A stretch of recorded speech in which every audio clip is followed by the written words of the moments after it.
left a couple Oh, you went days. black, bro. Your camera What went is black. going on today, boy? Apparently, Marcos's computer don't like talking to Asians. Wow. Yeah, we're just gonna start this shit live. The only time I caught the Holy Ghost was when I was in church drinking. Like they're two dumb dudes. Welcome to the latest episode of Sarat and Chris's Movie Therapy Podcast. Because like sometimes I think about starting a wrestling podcast, but I'm like, I'm a little too in the trenches, you know, like. And if you do a wrestling podcast, how can you you can't really talk about that? Like you can't be like, man, that match could have been better, and then all of a sudden they run up on you like, hey, what you mean? What you mean you could have been better? Like, what's going on, dog? You know what, bro? I'm about to get my tights from someone else, just so you know. No, I mean, you'd be like, good luck dealing with somebody that doesn't know our quality. Yeah. I've had that. I've had people like, hey man, your stuff just fits better. I don't know why. I'm like, well, there's a reason why. I'm not gonna say it, but there's a reason why, bro. Oh, you can talk your shit. You know why. No. But I mean, like, one of the reasons why I like doing this pod, because it gives me something to do that's outside of the wrestling bubble, Yeah. And since I love movies already, like I'm always watching them anyways. Fuck it, let's just talk about some shit and see how it reflects on life. You know what I mean? Yeah, it's I love wrestling and I love talking about it, but it's hard to find anybody to commit. People love podcasts that are just about life and then movies and stuff like that because it's something you come in cold. But just like with any other sport, wrestling is one of those things you got to be up on it. You got to understand what's going on in order for you to have an opinion about it. Yeah. Like you can't come in here like, man, I ain't seen a cleaner elbow from the top rope since Macho Man. You'll be like, what are you talking? Like, remember when Tugboat and Earthquake used to just run wild? Like, yeah, that was the 80s, bro. 80s, 90s. He's like man, ain't nobody more nimble than Bam Bam Bigelow in the ring for his size. And be like, talking about? I mean, speaking of nimble, the lead character in this movie was pretty nimble and he had a hell of a background, But with that being said, welcome to the latest episode of Sarat and Chris's Movie Therapy Podcast. It's your boy Sarat, aka Makazi, and today I got a returning guest. See, the last time we did this pod, we had a couple issues with the technicals. So there might be a couple, pieces missing that I had to edit out and do all this other jazz, whatever. So, we had to pull a redo. We had to do something different. We had to, give it another shot. So this week, I'm bringing back my boy Marcos, man. What up? What up, man? I'm always down. Like somebody in the wrestling biz says, I'm always ready. Yeah. You can't, pod whenever. Yeah, you stay ready, so you ain't got to get ready. Exactly. You might need to get rid of the Orioles hat, though. Just saying. Oh, hold on. I got you. Hold on. It better have a B on it. There better be a B on it. Nah, no B, man. I can't do that. I'm. There you go. Look. All right. At least same colors. Less of a rivalry. Yeah, same colors. Yeah, man. What's good, man? What's new? Not much, man. Just living, enjoying. I'm happy that fall is around the corner. Yes. I love hoodie sweater season. I love it. Me too. I miss it because I live in Florida, and I will say, the last couple of years in December, January, you do get a couple nights where you're like, "Ooh, I could put a hoodie on tonight, or I could put a flannel on." But by and large, it's just t-shirts and shorts all the time, and it gets boring. I miss my scarves and I miss my trenches. So, question: do they even sell winter gear in Florida? It's something that I always think about. Like, I've been in Florida in the winter months and all that stuff, but I've never gone to a store to see wait, do they sell jackets? I assume so, because it's a warm climate, I think like you described, when the temperature drops, people need a little bit of coverage, even though it looks ridiculous for people that live in the north. Bro, I've seen people in bubbles in 65-degree weather. I'm like, what? It's still t-shirt weather. What y'all doing? But I will say, I've gone to a lot of Burlington coat factories down here, and a lot of them don't really carry a lot of coats. A lot of light coats, maybe, motorcycle jackets, shit like that. But if you go down by the parks, you go to the Burlington coat factories there, they actually have a really good selection, a very good selection. Then you go to the outlets, they got a good selection too. And my take on that is, you got a lot of tourists coming in. They're shopping for back home. So they're going there and buying stuff and bringing it back home, which, to me, that's a smart choice, I had cousins that came to Florida from Edmonton, and it was a couple years ago. Hold on. Not even like, what up? We got technical difficulties here. Hold on. See, man, look, I don't know what it is, bro. I don't know what it is. This computer don't like Marcos. I don't know. Okay, now I don't know what happened there. Like I was listening to you. Bro, you sound like Megatron for a second. I was like, oh, Nah, because it switched the camera. So all right. I guess we can cut here. So no, I'm keeping that in. we're keeping it in. Okay. I don't know. Like my Rodecaster Pro, like somehow it just started recording and then it changed the mic that I was using on Zoom. My apologies for that. You good? You good? I mean, sometimes you gotta roll with the punches. You gotta change plan as it comes, and that's kind of what happened with this movie. The movie you Good picked. segue. So why don't you let the audience know what movie we watched this week? Okay, this week we watched Rebel Ridge. Rebel Ridge is about a former Marine that confronts a corruption in a small town when a local law enforcement unjustly seizes a bag of cash that he needs to post his cousin's bail.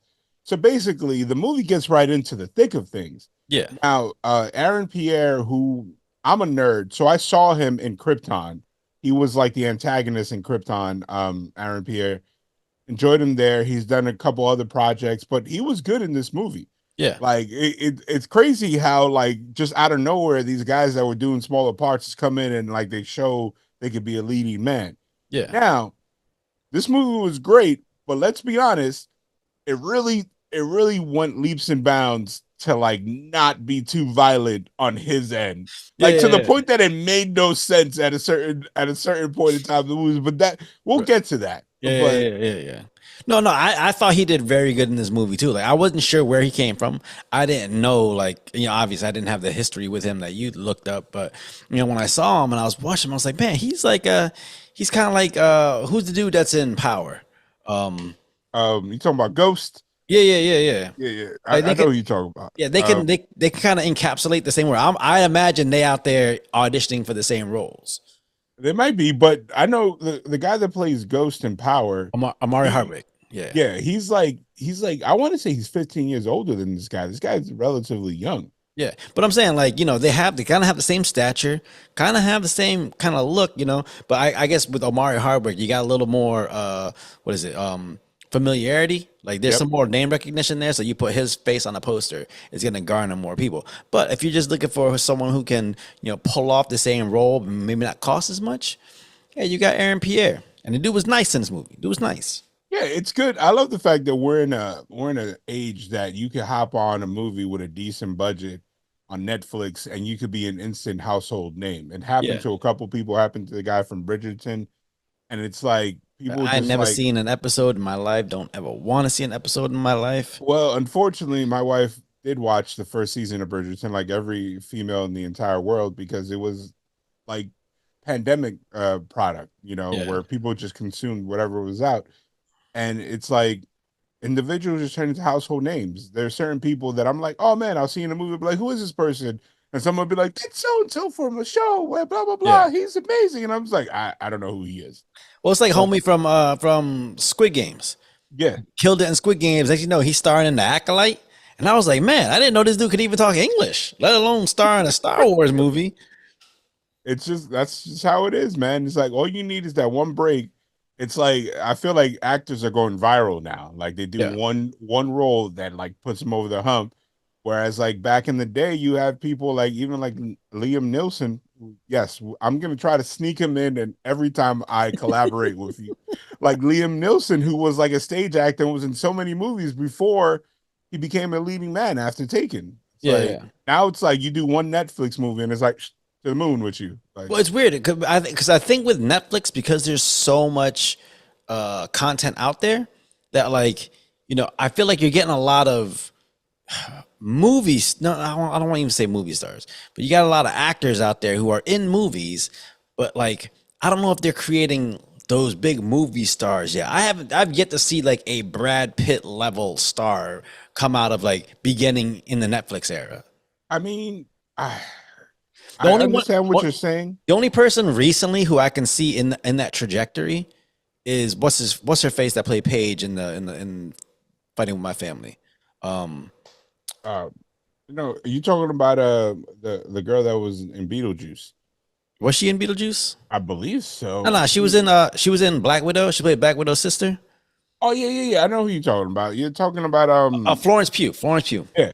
But yeah, I can But see her like she came started off in that trajectory where Netflix was kind of a thing, but Mhm. like you can see her stock rising up and becoming like getting to the point where okay, I think she's gonna get to the level of a Sandra Bullock and a Julia Roberts if she keeps going. but there's certain people that like honestly, they made their thing from Netflix. Like look at John Boyega. John Boyega did a what is it, Attack the Block, Yeah, and Netflix was very instrumental in making that movie mainstream really. because it expanded the audience. But I see. But the thing is, I had heard of Attack the Block a while back, and then he had gotten Star Wars. But like, I didn't even. Was it even on Netflix before he got Star Wars? I feel like Star Wars did more of the work than Attack the Block did.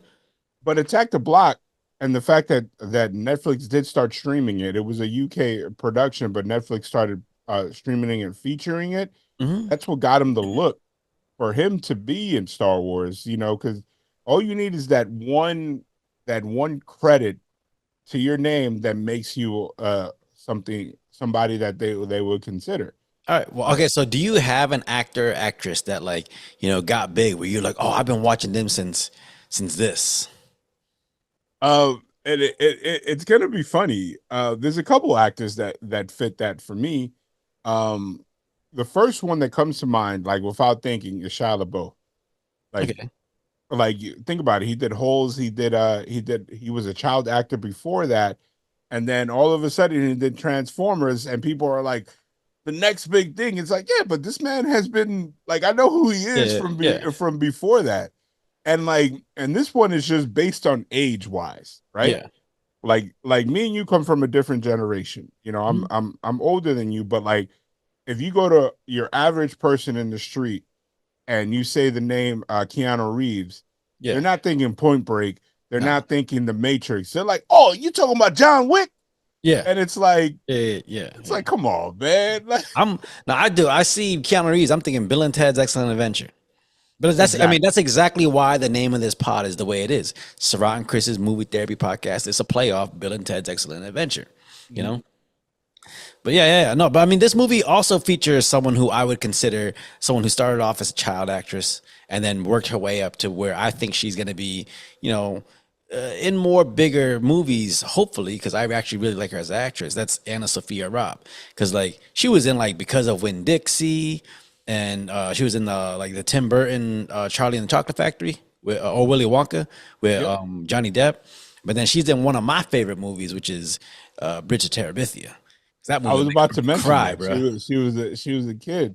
Bro. Um, I feel like she was real good in this movie, but I also feel like they left a Oh, couple you went things. black, bro.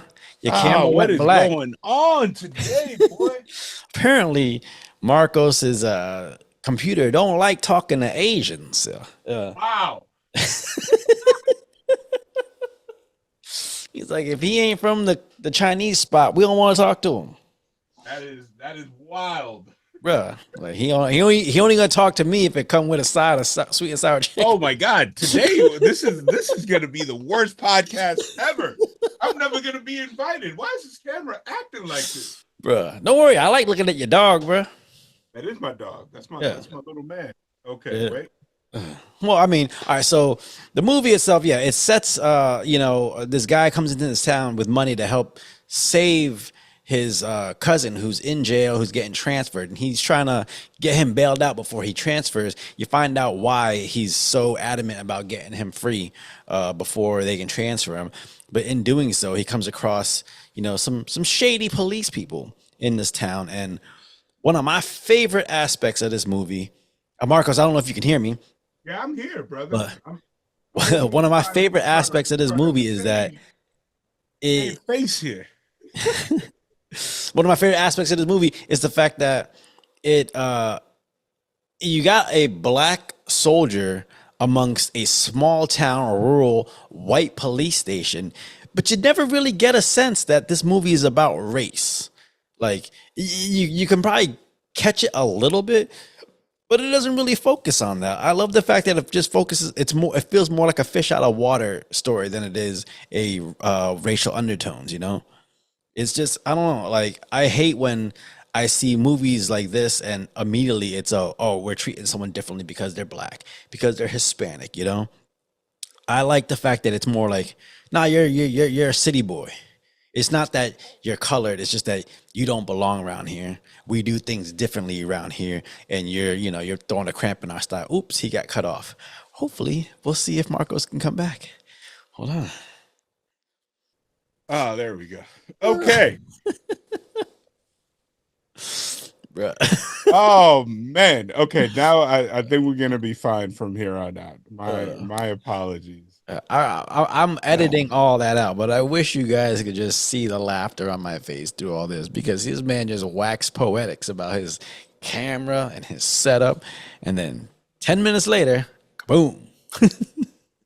Okay. All right. Okay, so before we dive into this movie, as per usual on the pod, Marcos, what you drinking? Oh, I am drinking a couple different things. I'm drinking vitamin water. Okay, is that the Formula But 50? I'm also taking it over to the hood gas station. Mango Joe tea? Yep. Ironically, there's a smoke shop around here that I don't know who their supplier is. Yeah. They just be having like the wildest flavors. Like I had pineapple lemonade the other day. Never had that before. Pineapple lemonade. What brand was it? Which is some off brand? No, it was Joe T. Like I don't know if this guy knows Joe or something. Yeah. My man is like having exclusive flavors, man. I mean, some of those random brands, you gotta try them out. You gotta try something different. This week, I actually got a little something different because I was at the store buying Halloween decorations. Oh, and I came across something. This isn't a random brand, but it's a random flavor. I got me a Coke Zero Sugar Oreo edition. oh my God. I don't even know how that Exactly. I don't know what this is going to taste like, bro. Oh, is this the inaugural This is the tasting? first taste. This is the first taste. You about to see this on camera right now. Oh my God. We Nice. got guys. Hold on. Let's give him a drum roll.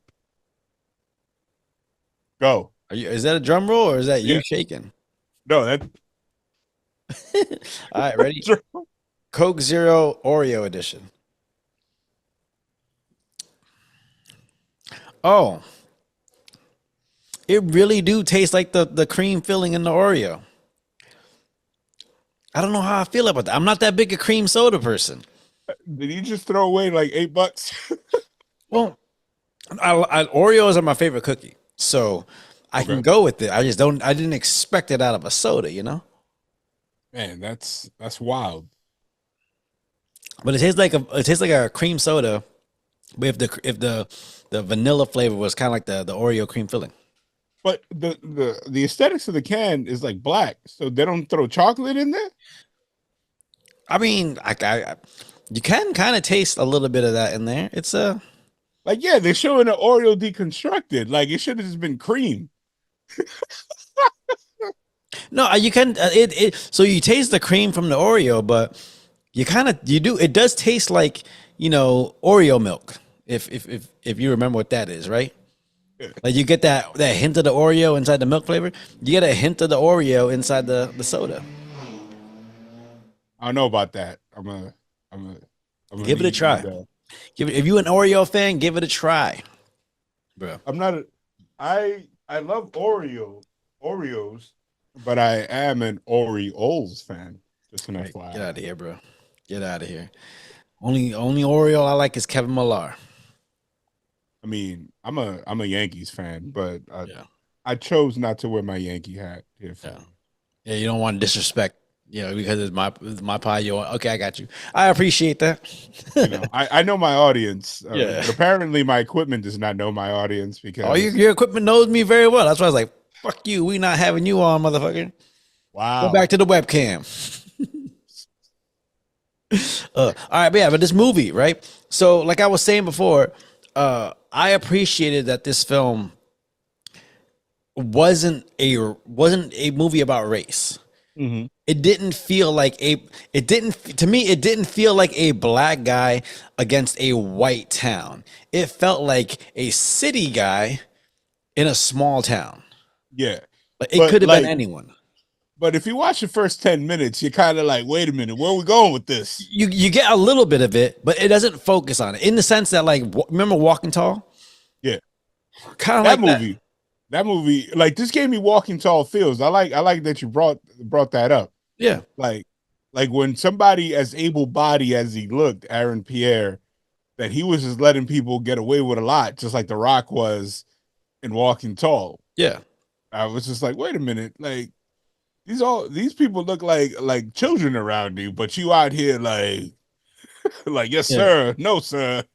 But yeah, in this movie, it just felt like, you know, when I first saw, I was afraid it was gonna be a, you know, we don't like your kind around here. You better get on before you getting on kind of thing. But when after I was watching, I was like, no, it's more like, hey, this is our town. We do things our way, and you throwing a wrench in it. It ain't got nothing to do with, it ain't got to do with your color. We throwing a It's wrench in it. like One of the reasons why I point that out is because you did have one police officer who was a black woman who was on the other side, but she could kind of see where he was coming from. yeah. You know? It like I love that line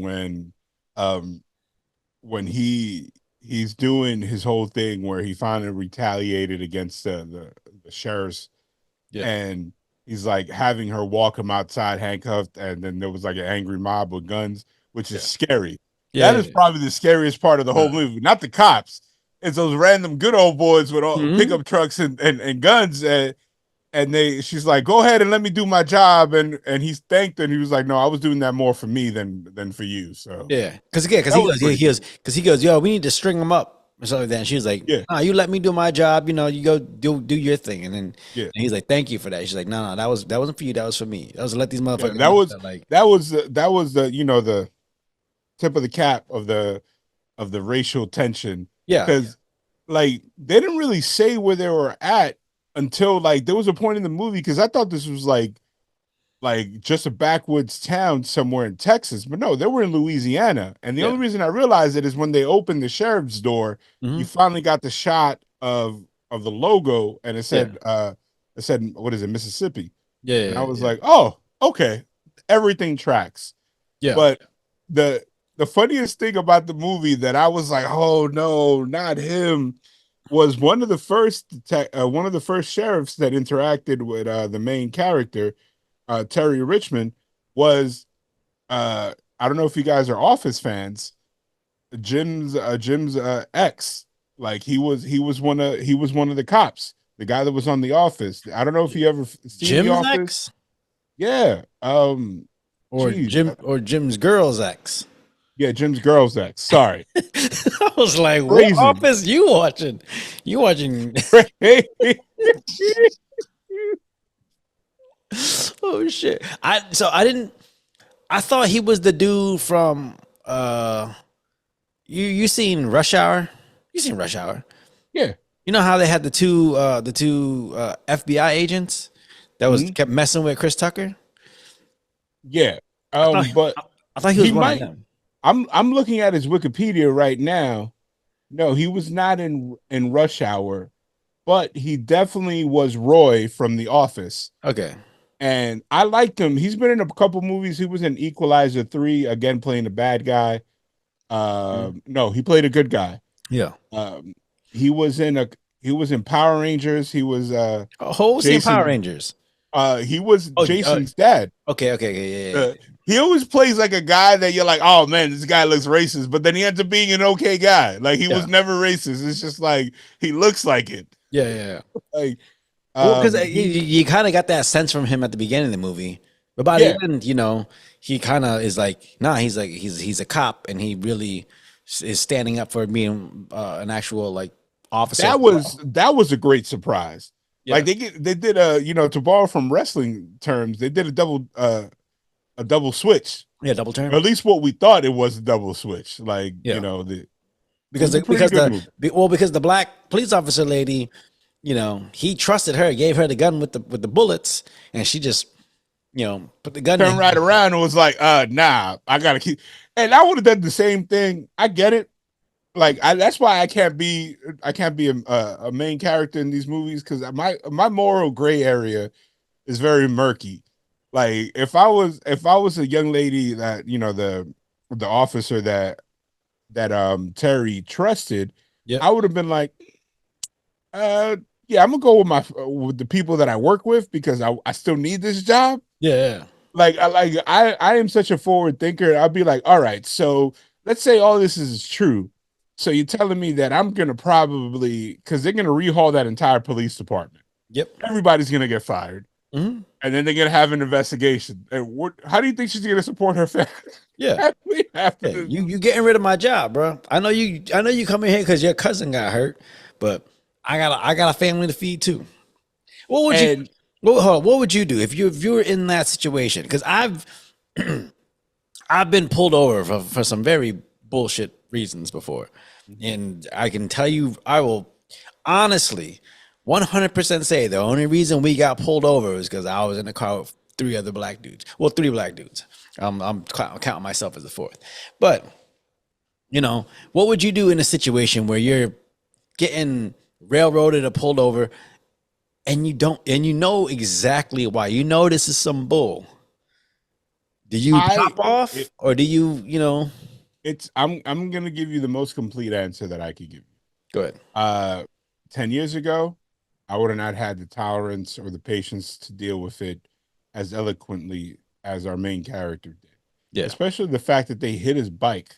bruh. They rammed his bike. Mm-hmm. Like, that is like, what? Like, I wouldn't even know how to react to that. But now I'm 43. I'm gonna be 43 tomorrow. It's my birthday tomorrow. I would have been like, Happy birthday, all brother. right. I'll send you a better camera.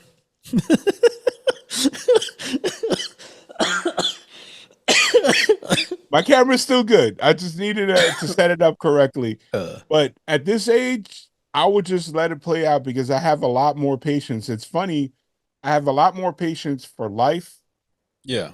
than I did when I was younger, where I had a lot more patience for people. I just think sometimes we got to deal with ignorance. Ignorance is just basically a lack of knowledge. Yeah. So if these people are under the assumption that a certain group of individuals are a certain way under his belief, then hey.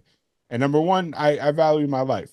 Yeah. That was going to be a lose-lose situation for him, because Mhm. they egged him. I don't know, Yeah. the dialogue was very concise, that it wasn't racially pushed, but it was like they wanted to arrest him. Yeah. And then as the plot expanded, they knew why. They wanted to arrest him to get that bail money, Mhm. which was a crux of the movie. That was the MacGuffin, so they could keep that money for the town or whatever. Yeah. Which is like, that was one of the only issues I had with the movie. They should have made it a grander, like, greedy scheme, Yeah. but they were just trying to keep the town afloat. Yeah. Like that's What? basically what they were doing. Like, the guy wasn't like if they had Don Johnson, which was great in this movie, Yeah. if they would have had him, like, driving the biggest truck Yeah. up here, like, but no, he was using it for the town. Yeah. And there was a lot of roles in it, like the judge, James Cromwell, was in it.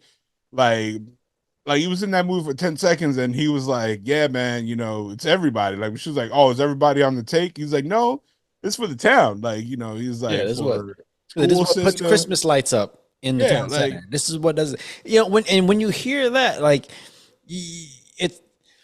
I know what they were doing was wrong, but it's kind of hard to hold it against them. When you live in a small town and you just try to make that town as livable as possible for the residents there, sometimes it's hard to be like, yeah, they almost like Robin Hood, yeah. But at the And same then time, it's like, you understand, but they're still exploiting people that are in the minority. yeah, yeah. Like, and it's usually, from what I gathered from the plot, it was like people that were just coming through. Yeah. or people Yeah. from other towns that got caught up in their jurisdiction. Yeah. Well, Um, yeah, and that's why, like, other than, okay, he said, they got you driving a Crown Vic, but they got all them new Chargers, and then oh yeah, that margarita machine. Like, I get it; those are some little perks, but I think you should make it a little more salacious if you really want us to be upset that they're taking money from all these people. You know? yeah, but they kind of didn't. Yeah. Where, which is like, I guess they didn't want to villainize the entire town. Um, but it was one of those things that I really enjoyed it, and like Don Johnson gave a good performance. Mm-hmm. I really wish we would have had more of the judge. I felt like the role that the clerk had Yeah. really was unnecessary because I Yeah. thought he was gonna be like, "I got you guys," but nah, he was like, "I can't do nothing." Like, go talk to so and Yeah. so. He was like, I know all this shit, but I can't do nothing. Sorry, it's out of my hands. You know? He's like, basically, I wouldn't didn't want to do it at all. Like, Yeah. But one thing I like about this movie, there wasn't a lot of like empty plot points. Like, yeah, everybody's roles played a part in all this. You had what's her face, Summer, who's Anna Sophia Robb. Her character was a recovering junkie who had lost her kid in a divorce, and she's trying to do everything she can to get her kid back. And she's trying to keep her nose clean and all this stuff, and then she ends up getting caught up in all this stuff where it's like she has a choice of, hey, I can help out this guy who's just passing through and do what's right, but that's going to jeopardize my job, and I need this job in order to get my daughter back. that whole thing, her plot point, I felt like they left some of that on the cutting room floor Why? because like she was like, "Oh, I'm gonna help you," and then all of a sudden, like they put pedal to the metal, and then she got injected with like heroin, and then Yeah, they never explained how he got the heroin. Like, I understand it came from an evidence bag, but that's wild as hell. yeah. This cop knows this girl, has worked with her for so many years, and he's like, "Yeah, I'm gonna use this evidence heroin that we don't know."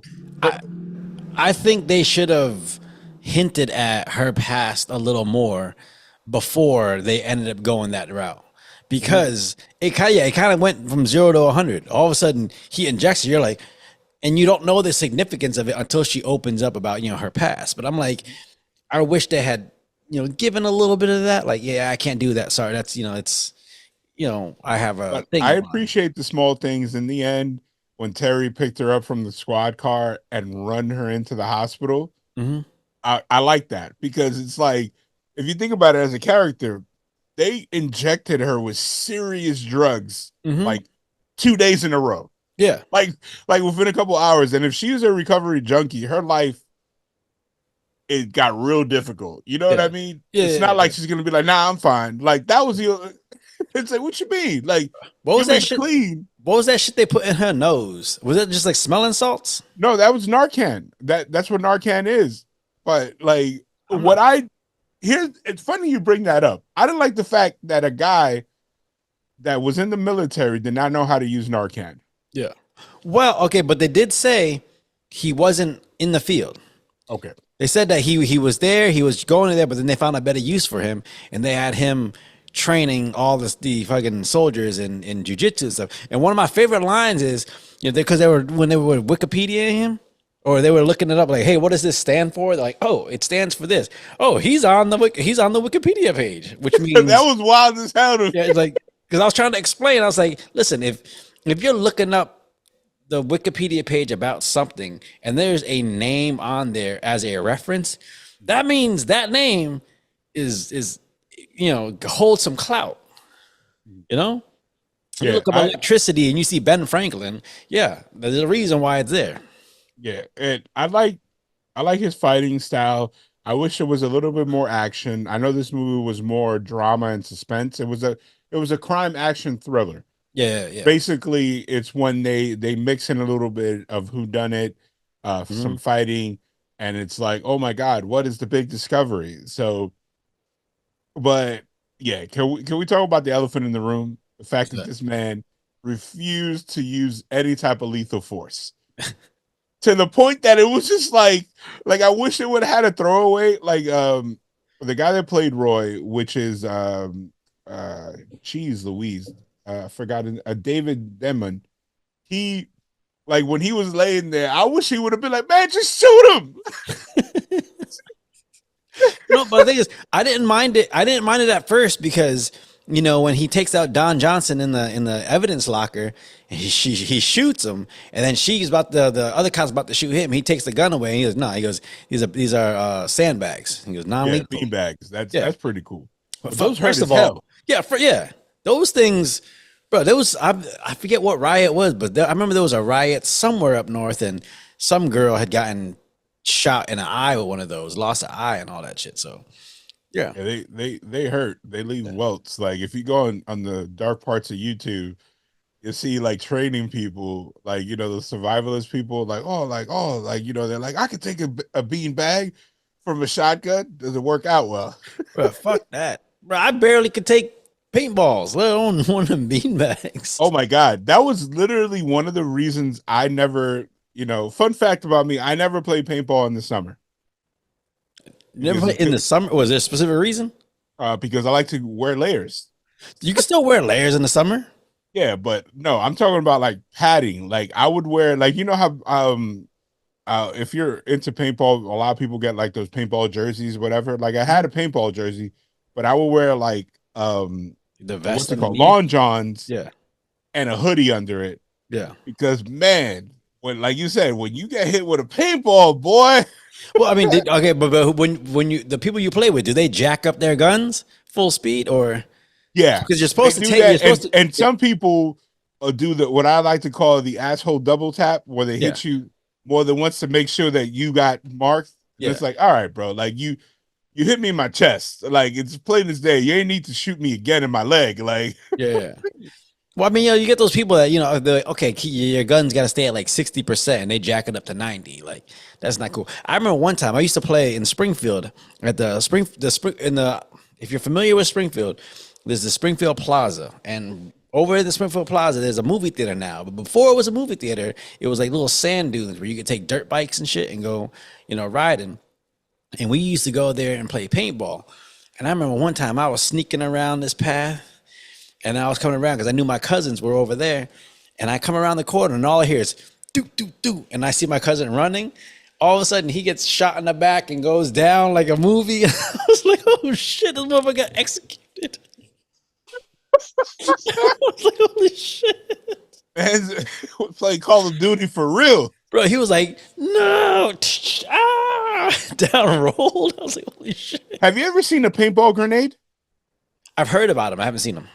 Uh, I played one of the last times I played because I haven't played in like a decade. Yeah. My homeboy was like, "Yo, look what I got from online," and I was like, "Where are you doing?" He's like, "I don't know." So then it's like we're halfway through the game, like we're losing most of our players. It's like me, him, and like one other guy, and the other team. I hate playing against cops because they all of a sudden turn a game that's fun into like a drill, Yeah. and they like start picking people off. So he saw like the three main guys that were like picking everybody off because they were like military slash officers, and he Yeah. threw the grenade, and their face. It's like if you could ever see a face of a person actually, he was like, "Oh no!" All it does is just like spins around and just shoots every type of paintball it's in. It's like a this big, and it's like I need to, man. I need to go play some more paintball. That shit's just reminiscing about it sounds fun, I mean, I reminisce about basketball all the time, but I don't try to go play it every day. So that's Right. I leave that for you, sir. All right. So, could you, okay, Terry is one of those. It's one of these characters that I see in movies that are just, it's that, it's that guy that they send in to do the job that the squad can't do. Like, could you be one of those people? Could you be that ace in the hole where when we need you, when we need shit done, we send this person in? Not to brag, I'm that guy in my regular job, my IT job. But like I don't know, maybe if I went back and I had the same life Terry did, and I'm out there just catching fish with my hand while holding a worm. Bruh, I saw Like that. I was like, come on. No, I thought you know what I thought before he did that? I thought he was washing the worm so he could eat it. I was like, what is going on?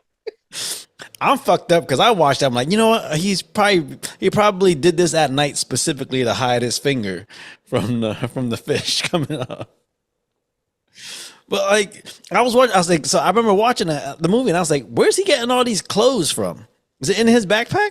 It was in his backpack, but like I think by the third act of the movie, I'm like, yo, this guy has to smell like ass because Mhm. you never saw him get in the shower. You never saw him like sleep.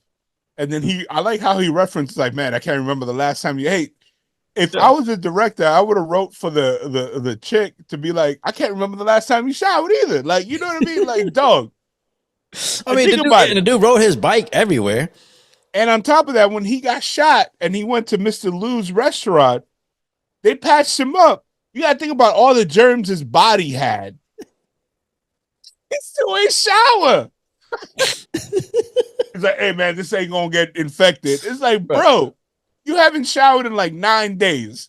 Bro, speaking of Mr. Lou's fucking Chinese shop, when this girl walked in and like, yeah, he used to be a medic in the Korean War. She was like, "Oh, thank you for your service." They all looked at her like, "He Chinese. He fought for the other side." She was like, "Oh, I'm glad we Oh, can see we can all get along."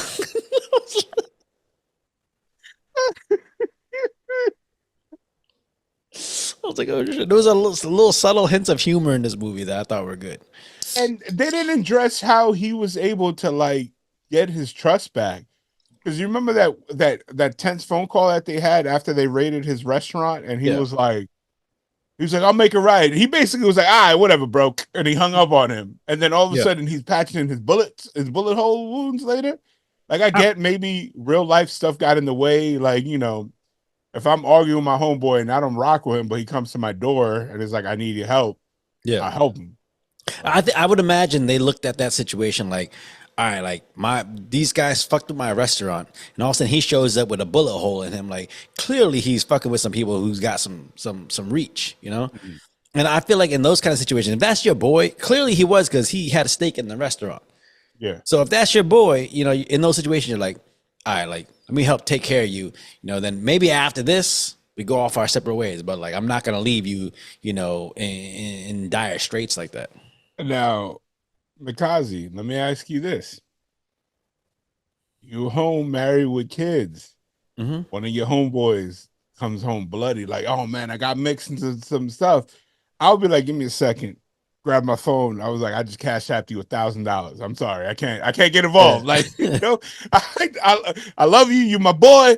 I could say you stole my car or whatever, but hey, I might I'm not. listen. I might let the man come in and take a shower, clean up, give him a couple hundred out of my pocket. I'm like, all right, man, like I got family and kids here, bro. Like, Yeah, we can't be bringing this shit around here. Sorry, like yeah, I'm not gonna be like, all right, like let's load up all my guns. What we gonna do? Like that's the biggest thing that I don't understand about certain like movies. Like yeah, when I was younger, I was stupid. I'd be like, yeah, like you ever seen The Town? yeah, of course. Ben It's Affleck. Springfield. I mean, that's best Massachusetts, bro. I'm pretty sure that if kids that were born after that movie came out, they were given that movie on Blu-ray when you left the hospital, like here. Yeah, yeah. But my favorite line that you've seen the memes and the videos on it when Ben Affleck is trying to convince his homeboy, like, "Hey man, we need to do some things. Can't ask questions." And he's like, "Whose car we're taking?" When I was in my 20s, my attitude all the way. Mm-hmm. Now, if you come to my house, I'm be like, "Whoa, whoa, whoa, whoa." It's gonna be a no for me unless I can ask a whole bunch of questions Yeah, because yeah, I yeah, need yeah. to know what we're getting into. That's Like, that's the example. That right there is literally the example I use to explain like Professor X and Charles Xavier and their friendship. I mean Professor X and Magneto. I'm like, if you were in trouble and those two are your friends, Xavier would be the person that'd be like, hey man, come sit down with me right here. Let's talk. See what's going on. What's wrong with you? What's going on? Let's go grab some dinner. Let's talk this out. Let's figure out what's going on with you. Mhm. And then, if Magneto finds you and you going through that shit, he'd be like, all right, who am I fucking up? Who we go? Yeah. What are we doing right now? like we can talk about this later. Let's just do this right now. Yeah. All right, but okay, could you have seen this movie in the theaters? Like, if it came out in theaters, you think it would did well? Yes, the trailer was fire. Yeah. But what like like I would have gone to see it, but what has been my attitude as of late, especially if it's not a major studio movie like a Marvel movie, Yep. I just wait for it to for home release. But I would have seen this. But then it's funny because when I saw this movie, this was on my queue on Netflix. Like when you know how they're like coming soon, and I marked it to give a reminder. When I saw it, Yep. I think I was in the middle of doing something. I was like, I'll see it. And then it's been out for like what? I want to say 2 weeks Yeah. today. Yeah. And until we connected about potting, I was like, I'll get to it when I get to it. And then I sat down and I was happy I watched it. I watched it last night with the wife, and I was like, yo, this is a fire movie. Like I like it. Like Yeah. it wasn't perfect, but it's good for what it was. Yeah. Like he's not out there trying to win an Oscar role, but like it basically gives me Walking Tall slash like um Taken, but not an old man, but a person that has these skills. Like I love that. Like I hope he gets a sequel Yeah. because I well not with this, but like something else. They'll figure it out. There's smarter people than me that can make a sequel work. Listen. Where they put his what's it called McNapp skills to the test. The Yeah. whole one mind any weapon that is Yeah. fire. Yeah, that's dope. But you know, knowing some movie people, they're just like, all right, he left this town, direct sequel. He leaves this town. As he's leaving this town, he goes into another town, and you know, they do some more shit. Yeah, And that's how like it always happens. or like I would love to see it like you know, a la 80s movie, his old commanding officer comes in and it's like, Terry, I know you're gone, but we need you to go back because we need your skills for this one specific thing. Yeah, yeah, We need you not to shoot people, but tackle everybody you see. yeah. I want you to give some forearms to this dude's face while you got 10 other people shooting at you and don't nobody actually run around the car. Man, I had the urban movie theater experience. Like what I like to tell people, the urban movie experience. I grew up in New York. Mm-hmm. Whenever you saw a movie first run, you had people screaming at the screen.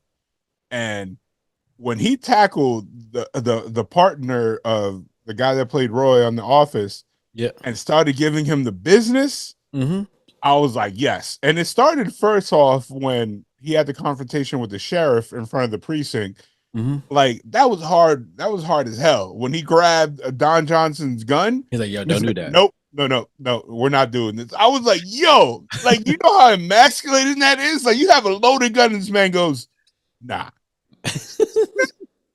No, but here's the thing. Okay, so there's sparks of like realism in there, and then they do things where it's like, come on, like is that really what's gonna happen? Because he took one dude down, and then he goes around the car, crawls underneath it, and sneaks up behind the other guy. And I'm sitting there like, it would make sense if you were a group with a group of people and everybody's fighting, but everybody's aiming at you. You the only one they aiming at.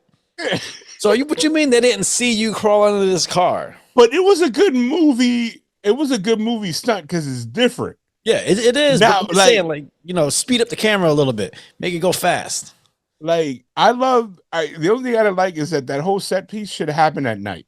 Yeah, But I think they did it during the day so that way you could have the clear camera, which was the biggest crock of shit I ever seen in my life. I don't know anything about dash cams, but I didn't know that it just starts recording 3 minutes before when you hit the sirens. I guess it's always on and it just erases after a certain amount of minutes. yeah. I think they should have explained that a little bit better. Yeah. Now that I say it out loud, but like the fact that he was running and these trained officers could not hit him. I understand the smoke, but it was white smoke during the daylight.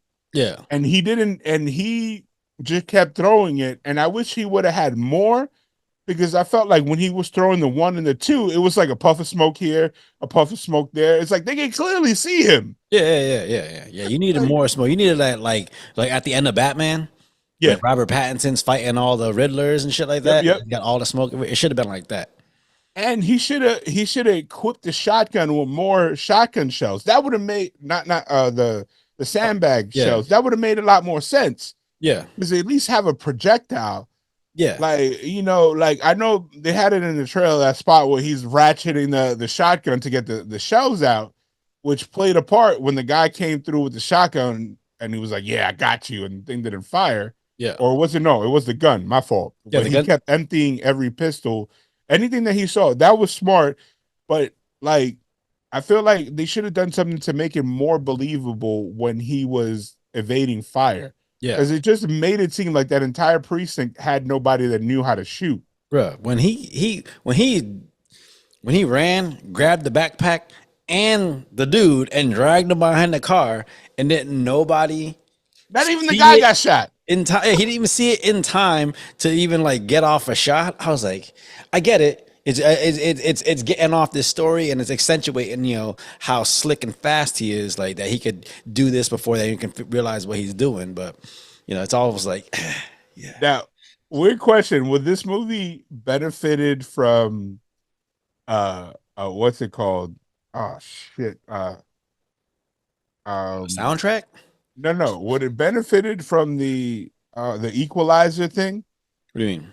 You know how like in the Equalizer movies, Denzel like they show you his mind thinking when he sets his watch, and then he kind of sees all the scenarios. I don't Would know. he have benefited with that? Like, before he grabbed the bag, if they would have just done a whole, scene where he analyzes what I he don't know. like the threat.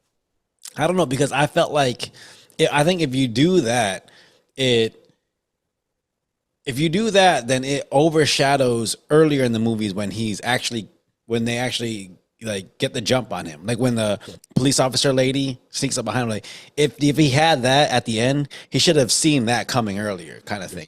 He was too trustworthy. Yeah, he was And very like trustworthy. I felt it was like trustworthy. It's like either way, if his reasoning to trust her was that he assumed that she was the officer, that the lawyer, Yeah, I was helping out the lawyer girl. yeah, because she was a woman and because Yeah. she was a black woman, is like, all right, sister, I got you. Like that was poor judgment. It was, but I liked it. I liked the fact that like he wasn't a perfect soldier. He wasn't that soldier that hit. He didn't have all the answers.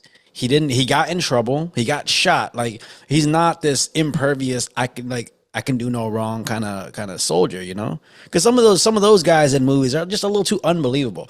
This guy gets caught. He gets himself in situations. He tries to make a deal with the cops. He actually trusts the cops to make the deal with him, and then it goes sideways. But he felt more realistic, or at least someone I could relate with a little more. I felt that the most far-fetched thing, because I know the legal system a little bit, was him getting arrested at a courthouse, Mm-hmm. and them just be like, all right, we good. Like you keep it pushing. Like if Yeah. you think about it, if he would have just got in his truck and never came back, credits. Yep. The only casualty would have been that girl. They would have killed her. Yeah. Like, and then that would have made the town even worse. The fact that they didn't go up there to kill her, it's like they were like, oh, we're just gonna get her fired. Like, you Yeah. know what I mean? Yeah, but I think I think it showed that like the type of character he had, because again he had this girl who put her neck on the line for him just because she wanted to help. So like in turn he's like, all right, like I can literally walk away scot free. He says it. He goes I was happy. I could have walked away scot free. I had the truck, all this different shit, but like you called, you pulled me back in because he felt like he had to stick by this person who stuck by him, which I like that. I like that's that moral compass where you're like, it shows someone who's willing to jump into the fire for someone who jumped into the fire for them. Now, I wrote down one question, because when I always do a podcast or when I talk about something that I gotta like reference later, like I'll write down notes, and the only thing I wrote down is, or I had a question, which was, did the sheriff do this because he felt bad about his cousin's death, or he did all that because he didn't want this guy to he wanted to keep everything quiet and not bring attention to the town? What was your thought? I think he didn't want to bring attention to the town because normally the people that are in jail, they get their 90 days, and then after it reaches the judge's office, they let them out, and they just keep the money. But in this sense, they'd sent the cousin up. He gets stabbed up. He ends up dying. So now there's a paper trail. So he's trying to do this in order so that way they can go and cover everything up. And if he goes out there and he starts talking about, my cousin died in jail over here, like I think it gets too many eyes on the situation. So I think that's why he decided to try to make the deal. What do you think? I think that along the same ways, but I was thinking, I was like, was this like a redeemable quality of the sheriff? Was he like, man, like if we weren't thick-headed and just listened to this person out at first, we would have not dealt with that.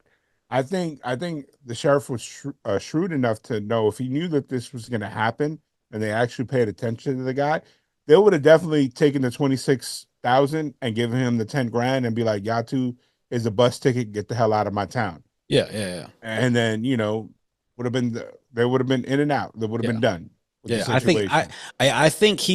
I think he didn't regret what happened to the cousin. I think he regret that, like he made the wrong choice because he knew that deal he had made was great. That was perfect. Like, but he got a little too cocky, got a Yep. little up in his own britches, and then next Yep. thing you know, it started this spiral, and he's like, "Fuck!" Like, this is my fault that now there's a chance I might have more eyes on this town. I think uh Terry's explanation um to the young lady that I forgot what was her name in Summer.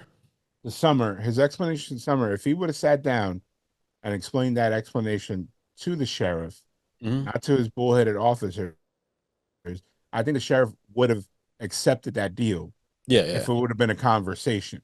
yeah, Like if it would have been like, listen, this is the situation. The sheriff would have been about his business enough. It would have not even been like, oh, I'm a good person or not. It would have been like, wait, if this person dies in jail, then it's gonna be a whole different investigation where I could just make $26,000 yeah, with no strings attached, just letting these two guys go. yeah, yeah, yeah, yeah, Like, he of course he couldn't hold Terry because Terry at that point hadn't done anything. yeah, But like somebody that's weed, he would have been like, all right, like, yeah, cut that guy loose. yeah, And then here's 10 grand. And then, because the thing that a lot of people forgot about is when you get bail and they show up for court, you get that 10 grand back. So it would have not been that he would have lost the money. yeah, It would have been like, we would just have to wait a couple months. We just show up to court yeah, and then you get that $10,000 back. And then we just start our new lives or whatever, like, somewhere else. So probably going to the restaurant. yeah, I think the fact that the sheriff didn't know what was going to happen here, yeah. which I think would have been an important explanation. But I guess and if you're in that situation, Terry wasn't thinking like that. He was just like, "Yo, I just need my cousin out. Yeah, yeah, Please help me." yeah, yeah. And Well, because if I, he's talking to people who are actively trying to screw him over. yeah, So like the last thing you want to do is like sit down and be like, hey, this is the situation. This is what I need. Like he's just like, hey man, like the fuck are you guys doing? You guys can't be but doing this. Like leave me the fuck alone. Give me my money. so when he went back and was trying to report that crime, I'm wondering what he thought he was gonna do there. Well, he did. I don't know, but he did have his recorder on.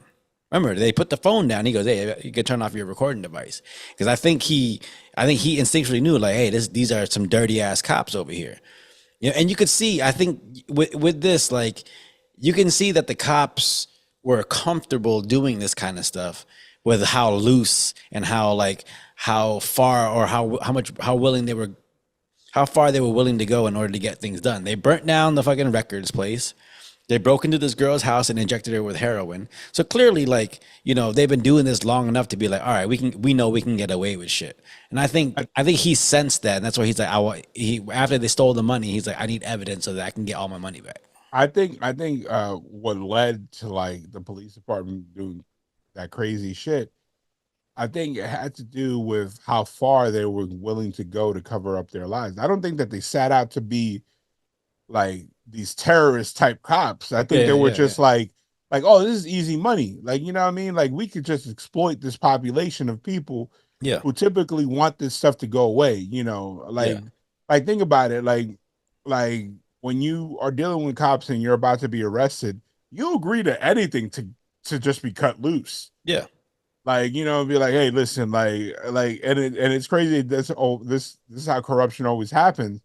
But like I always understand, like if I'm a person that's a drug dealer and I'm out there in the streets and I get popped, and then the cop like goes to my stuff and sees I have like $20,000 in my pocket, Yeah. and he looks at me with a straight face and says, "Hey, I'll keep this and I'll cut you loose." I'll be like, "All right," Yeah. like Yeah. I'll figure that all that other shit out later, like because it's like it's not like you're going to jail and they're like, "Oh, you get out in the morning." They know you're facing a serious crime.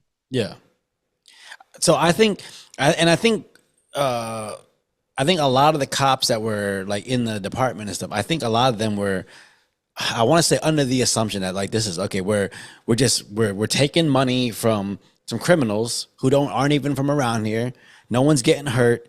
And everybody goes off on their merry way after 90 days. I think that's why at the end, after the sheriff gets taken care of, and like that's why I think there were some cops that like no, we're gonna give them an escort. We're gonna let them go to the hospital because clearly they're like this shit's going too far.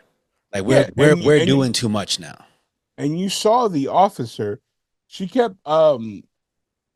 Jessica, that was the name of the officer, Jessica The black Sims. one. Yeah. Yeah, she kept talking to every single officer by her like one-on-one. So Yeah. I guess she was like, "Yo, we shouldn't go down for none of this shit. Yeah. Like we were just doing what we were told." That's why at the end it was like the sheriff thought he had all this backup, and then it was like, "Nah, homie." Yeah. Like, Well, even that one sheriff, he had the shotgun. He was like, I don't know which one to shoot, and she was like, well, maybe don't start shooting then. Yeah. Just lay back, like stop. yeah, that was pretty cool. But it also brings up an issue that a lot of people don't know that actually happens. I'm not saying it's a pandemic of things, but that plot thread of a sheriff or a town being uninsurable, that happens a lot. Yeah. That's how you get the state police because their funding is different versus a township. Yeah. Like for example, you've been to New Jersey. Well, you're from Massachusetts. Yeah. There's so many little counties that have their own police department. Yeah. But if one of those counties gets their pantsuit off Yeah. for some egregious behavior, the staties take over that Yeah. because it's like there's no funding for it. Yeah. Well, that was like So that was like on Making a Murderer, bro. When Stephen Avery was about to sue the town, so they went to some lengths. Well, allegedly went to some lengths to try to get him back in jail. Like, yeah, because they knew that like if that $32 million lawsuit went through, and it was gonna, like, that town was just gonna be done. Yep. And it's like those are real world consequences. And it's like people are like, oh, what's the big deal? You understate troopers. Well, state troopers, whereas in a small town, like I know it's gonna sound like very good old boy, but it's like, if I live in a small town and I know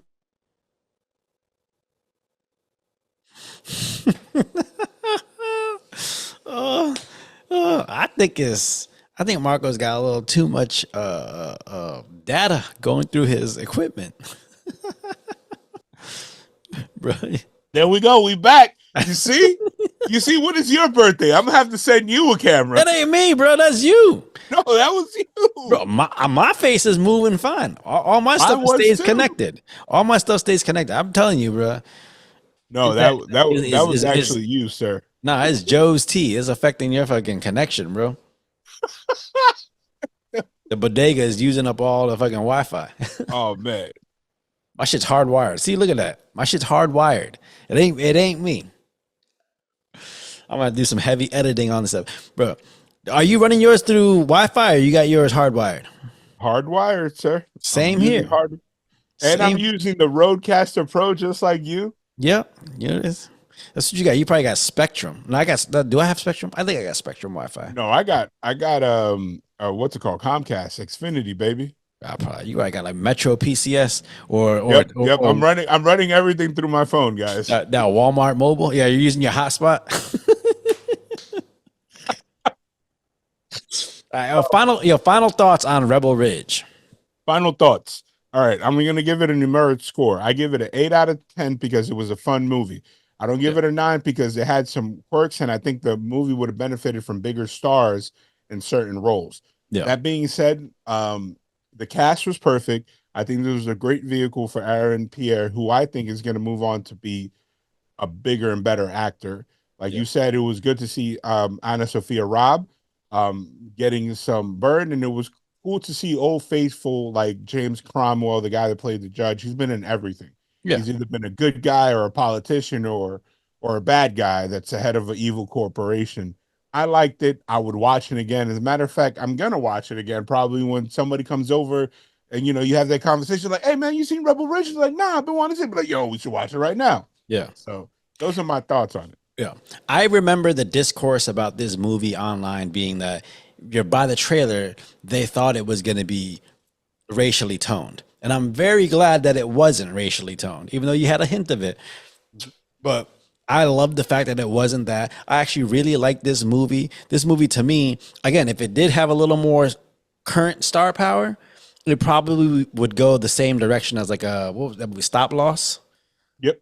and stuff like that, where it's like it's a middle tier film that is enjoyable. If I think if it had so a little more current stars to it, it could have possibly had a theatrical release. But this is one of those perfect movies that you come across on streaming where you're like, you don't really know much about it. You hear a little bit about it, then you watch it like, oh, this is actually really good.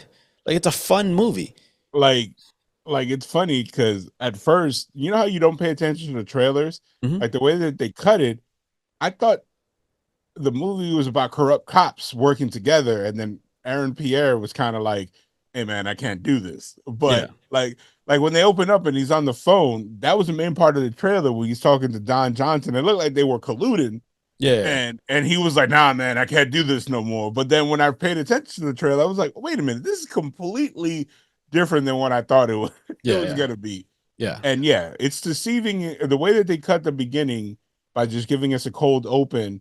That was a very racially charged scene, but then it was like when you like pan out and get and ingest the entire plot of the movie, you realize that it wasn't Yeah. racially motivated; it was more money motivated. Yeah, money, Anyway, fish out of water scenario. You yep. got your city slicker going into a town that no one's familiar with and things like that. Yeah, no, it's definitely a good watch. If you're listening to this pod by now, you would know that we probably recommend this movie. Just go check it out. It's new. It's new on Netflix, so it should be up there for a while. You know. Yeah. Yep. There's two things that your listeners should come to expect by when I'm on the podcast is number one, we're gonna pick a cool movie. Number two, Mikazi's system is gonna crap out. Nah, And for some reason, here's the thing. For some reason, I've had a few guests on here, and for some reason, it's only Marcos.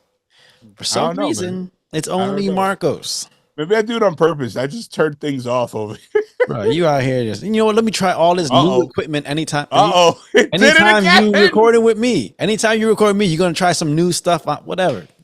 Nah, we're gonna get this working together. Yeah. Hopefully I get invited for a third. I Hell yeah. love talking to my brother over here. Hell yeah. And we got some things coming up. We're gonna be IRL soon. So Yeah. We're gonna we'll try to link up. If schedules permit, because yeah, I know how it is, man. them Be on them the job, days. baby. Yeah, them days are either good or very stressful in my life. But maybe there's a taco spot in Atlanta that we might get to hit up. Last time I went there, so they got some very good authentic tacos. And I remember last time I went there, I was there with Kalisto, and we was ordering. He was like, "Yo, look at the cook. We looked back there, and there was this girl. She was stirring, and she was strapped up. We were like, "All right, this is gonna be good." Yeah. But yeah, man. All right. Well, that's the latest episode of Sarat and Chris's Movie Therapy Podcast. Once again, it is your boy Sarat, aka Makazi. Marcos, let everybody know what you got going on and where they can find you. I'm Marcos, aka at the Sunset Kid 56. Of course, we always drop in episodes for the Xpod 97. I just did a throwback episode for the Retron Media podcast. Me and my homeboy TC. We did a early review of Transformers 1. Good movie. Go check it out. Yeah, man. Just hit me up on Twitter, Instagram at the Sunset Kid 56. If you're on Facebook, Marcos Rivas. I don't ever really reply to people on Facebook because I just use Facebook to troll. Yeah. So I use Facebook to keep up with high school friends. That's about it. yeah, all those friends that don't know how to Twitter or IG or anything. Yeah. But like always, I love doing this. Let's make it a three-peat, and I want to do one with Chris as well, man. Yeah. Let's, Well, we got to let's- do one where your equipment works. wow. That's what we got to Okay. do. All right. Well, speaking of IG, you can find us on IG now at SC Movie Therapy. Go find us on YouTube at Surratt and Chris's Movie Therapy Podcast, and wherever you get your podcast. But yeah, thank you for rocking with us, and let's keep this growing. All right. Peace out. Peace.